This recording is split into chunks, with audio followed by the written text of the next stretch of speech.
5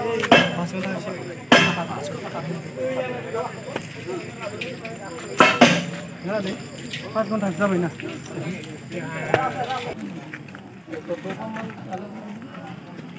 ঘটনাটো তাৰমানে ৰাস্তা বনাই আছেতো ইয়াতে ডাম্পাৰ 2-3খন আহি আছে সেইখনো আহি আছিলে কিন্তু এই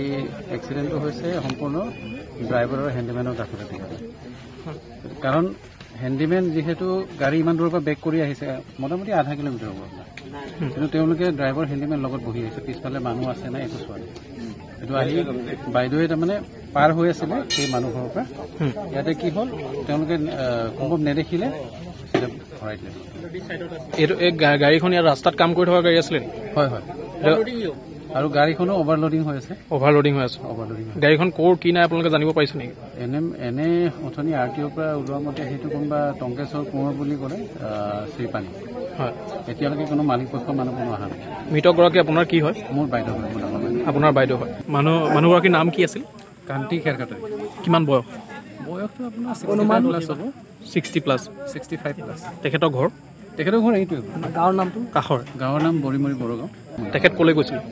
তেখেত এই ওচৰৰ মানুহ ঘৰলৈ গৈছিলে হয় তেওঁ মানে ঘূৰি আহি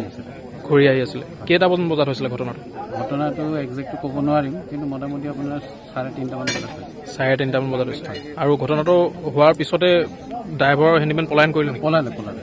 আমি মানে ৰাইজে আচলতে কি হ'ল গৰমটো মানুহবিলাকে ঘৰে ঘৰে সোমাই আছে গম নাপায়